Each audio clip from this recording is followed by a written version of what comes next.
साबिक spy master को court martial का सामना। जनवरी 2017 से अप्रैल 2019 तक आईएसआई में डीजीसी और 16 जून 2019 से 19 नवंबर 2021 के दौरान बतौर डीजी आईएसआई खिदमात सर अंजाम देने वाले lieutenant general retired Faiz Hamid के खिलाफ फील्ड जनरल कोर्ट मार्शल की कार्रवाई अगले मरहले में दाखिल हो चुकी है। आज lieutenant general retired Faiz Hamid को बाजाब्ता तौर पर चार्जशीट कर दिया गया है।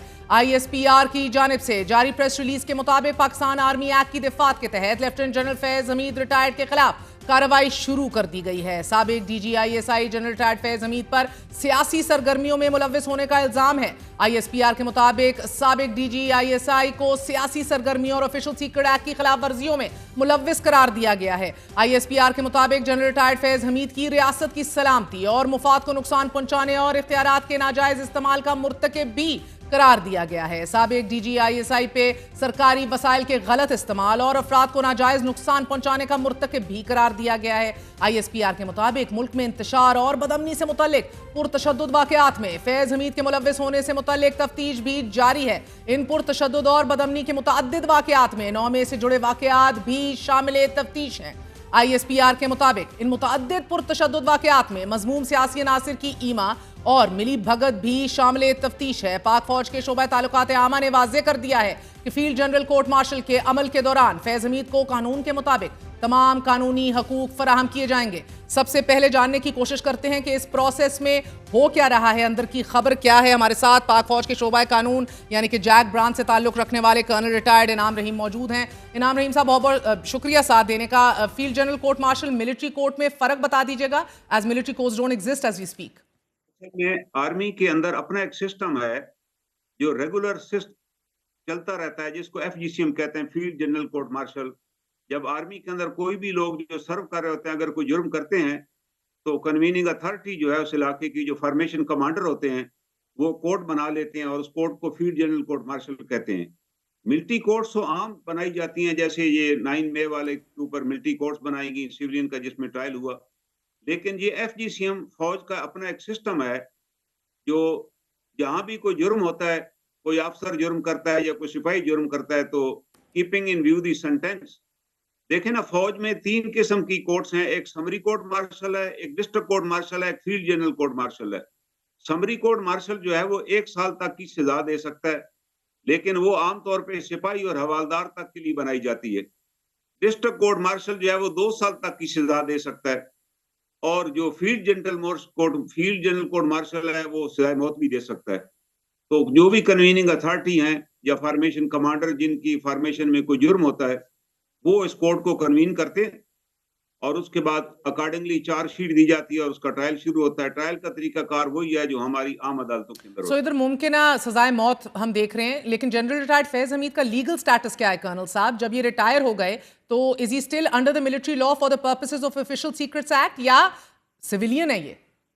असल में नहीं, एज ए मिलिट्री अफसर ही होगा इनका, क्योंकि ये रिटायर्ड हैं, लेकिन इनके ऊपर एक एम्बार्गो ये था कि ये सेंसिटिव अपॉइंटमेंट से रिटायर हुए थे, तो 5 साल तक ये किसी भी पॉलिटिकल एक्टिविटी में हिस्सा नहीं ले सकते थे। वैसे तो कोई भी अफसर है 6 महीने वो सब्जेक्ट टू आर्मी एक्ट होता है रिटायरमेंट के बाद, लेकिन अगर पॉलिटिक्स में हिस्सा लेगा तो 2 साल तक वो पॉलिटिक्स में हिस्सा नहीं ले सकता। और ये क्योंकि सेंसिटिव अपॉइंटमेंट थी तो 5 साल तक के लिए हिस्सा नहीं ले सकते थे। तो बिफोर वो 5 साल खत्म होने से पहले he was interfering in the political affairs of the country, also messaging कर रहे थे, राब्तों में थे बहुत से लोगों के साथ, जो सियासी तौर पर इनको नहीं होना चाहिए था। इनको 5 साल का पीरियड गुजारना चाहिए था।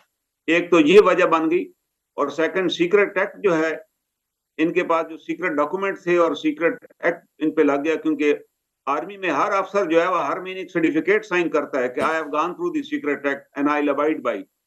तो ये तो डीजीआईएसआई थे, इनके पास तो सारे अफसरों के सर्टिफिकेट भी आते थे कि हम सारे फॉलो कर रहे हैं जी, लेकिन unfortunately he himself was not following. He had lot of secret data with him in his personal computer, जो हमें पता चला।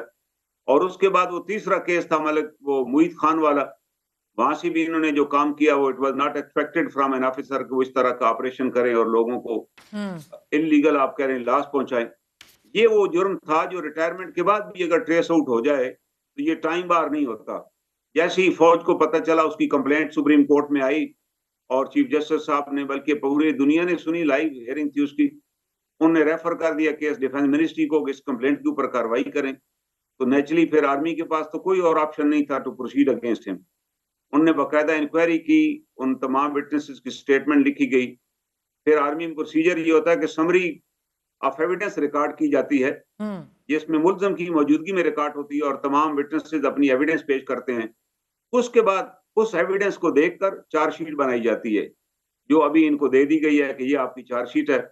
अब इनके पास ऑप्शन है कि ये अपना काउंसिल एंगेज कर सकते हैं, कोर्ट में उसको कंटेस्ट कर सकते हैं। जो विटनेस लेकर आएंगे ये उनको क्रॉस एग्जामिन कर सकते हैं, एंड के ऊपर अपना डिफेंस भी पेश कर सकते हैं। तो ये प्रॉपर प्रोसेस होगा और अभी ये चलेगा प्रोसेस में।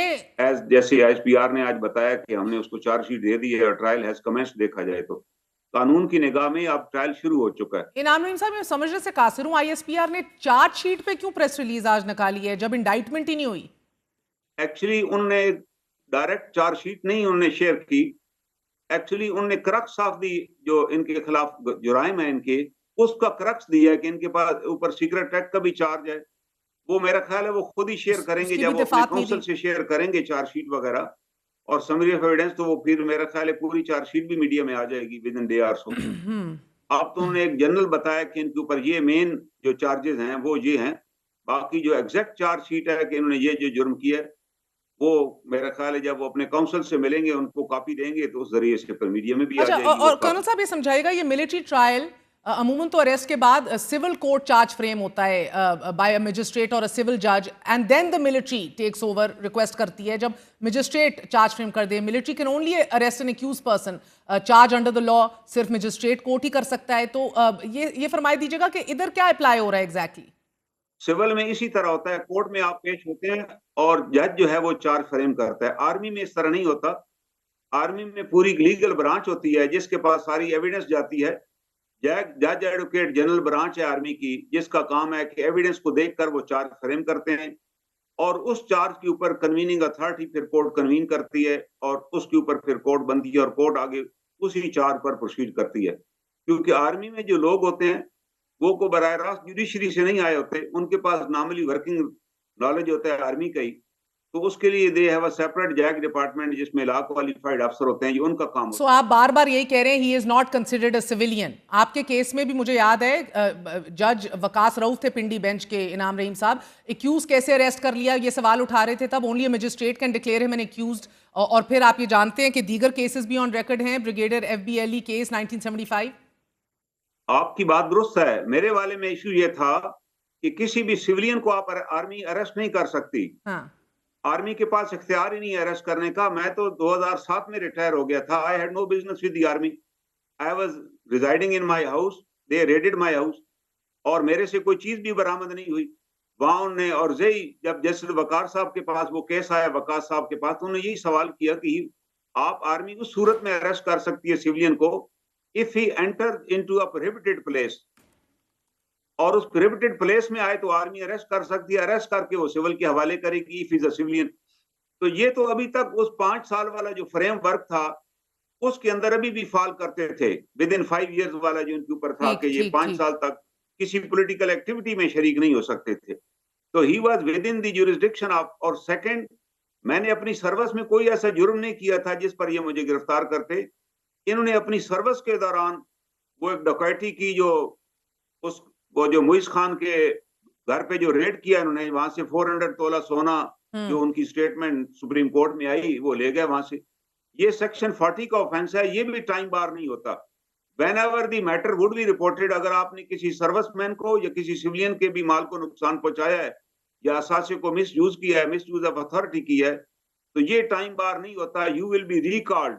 आर्मी एक्ट कहता है कि आप सेक्शन 92 के तहत उसको रिकॉल करेंगे एंड लिखा जाएगा कि ये ड्यूरिंग सर्विस इन्होंने ये ऑफेंस किया and army has the authority to conduct his trial. मेरे जो केस था उसमें दोनों चीजें नहीं थी। Neither there was any allegation against me during service. Second, मेरे से कोई सीक्रेट मटेरियल भी बरामद नहीं